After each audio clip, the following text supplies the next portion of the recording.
A very good evening to you. Thank you for joining us. Welcome to Sports Tonight. This is the Wednesday edition of the show and promises to be exciting as always. We are also happy to be here, and exactly what you want to see is what we will put on offer for you this midweek. My name is Tony Ibitoye. Let me quickly introduce to you my partners on the program this Wednesday, starting off the show with me from my immediate right, Tunde Koiki. Tunde, good evening to you, and it's good to have you on Sports Tonight this Wednesday. Thank you. Always a pleasure. Thank you. And of course, Oyin Uchimachuku, always here on Wednesdays, is here with us again. Oyin Uchimachuku is the news editor of Sporting Life, and it's always a pleasure to have him with us on Sports Tonight. Oyin, we're going to get your reactions very shortly to the list announced yesterday.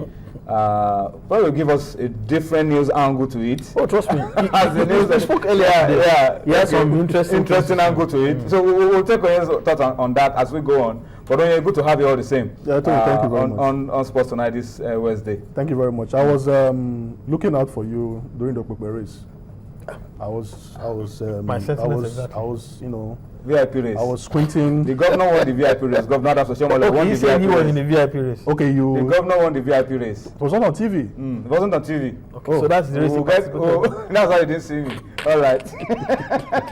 Anyway, we'll talk about that later on as we go along on Sports Tonight. But let's also tell you that on the program tonight, we have a lot lined up for you. We will, of course, continue our build-up to the World Cup. We will talk about Brazil. They've named their squad. How many countries have named their squad? Nigeria, one of the earliest countries to name a professional squad for the World Cup. We'll talk about it as well. We'll talk about the Flying Eagles of Nigeria. Don't forget that we have our own to talk about. We're talking about Channels National Kids Cup. We had the draw for the Lagos preliminaries today. And as we promised last night on this show, we are going to be giving you a comprehensive build-up to the Channels Kids Cup on the program.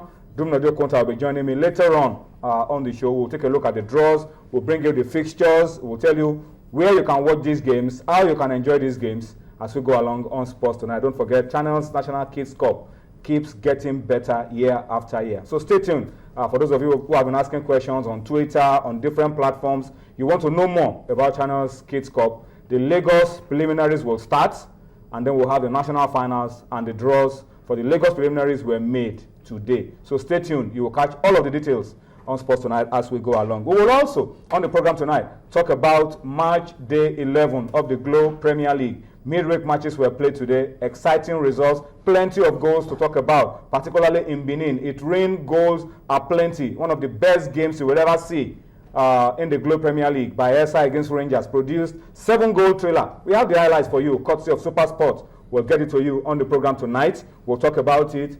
Drama around some of the venues, and then a little bit of story around what happened in Port Harcourt when Sharks of Port Harcourt, the league leaders, were forced to a 1-1 draw at home by Enyimba Afaba. We have all of that for you on the program tonight. And we will also touch up on the National League and also talk about the 2014 Federation Cup. Believe it or not, the Nigerian Football Federation are serious about this edition of the Federation Cup. They want everything to go according to plan, on time, on schedule. So we'll get all the details for you on the program this midweek. All right, but let's start off the show the way we always do it, because this show is not complete without you. Your feedback is key, so key to this show as the opinion that we express from this end of the divide. So we're asking you to please get busy with us, interact with us, go on to the platforms that you already know about on Sports Tonight, our feedback platforms already showing on your screen.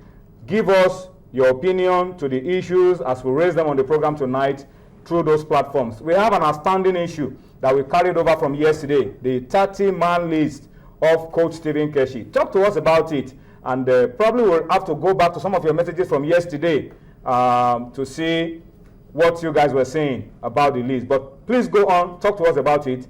Tell us your opinion. What do you see? Which 7 players do you see drop off from the list of 30 before we now get an official squad list for the World Cup in Brazil? So please get onto those platforms showing on your screen. Get busy with us. We will read your opinion real time on Sports Tonight as we go along. But Onye, before I come to your opinion, let's start off by just giving a quick update around what is going on in European football. We are getting to the end of the season. in England, in Spain, just few games to go. And this is the business end of the season. All the hard work of the season from start to now could be undone by a few moments of madness, as we saw a couple of days ago. 3-goal lead thrown away by Liverpool. Let's just update you with what is going on around the English Premier League and the Spanish La Liga on Sports Tonight. Let's start off with a game that everybody's been thinking about. Manchester City at home to Aston Villa. A lot of people expected that this was going to be a stroll in the park for Manchester City, that they were just going to take off Aston Villa, and Aston Villa will lie down, be rolled over, and just fall apart. But Tunde, what's the update? 63 minutes of football already played. Manchester City are struggling to find a goal, still goalless. Well, Aston Villa are giving as good as they are getting. And they've been playing some excellent football at the Etihad Stadium.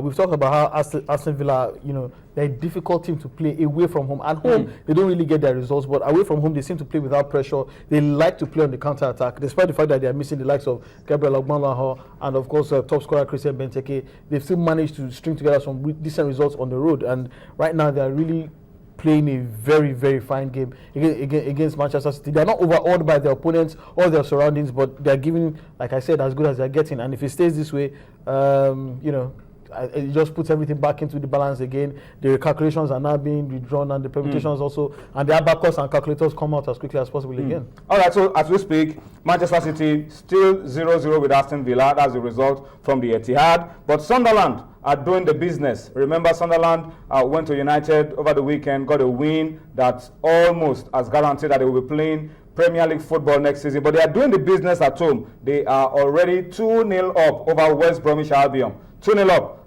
after 65 minutes of football. So it looks like Gospoye has been able to do the job of saving Sunderland from going down. Absolutely, Tony. It started with the game against Man City.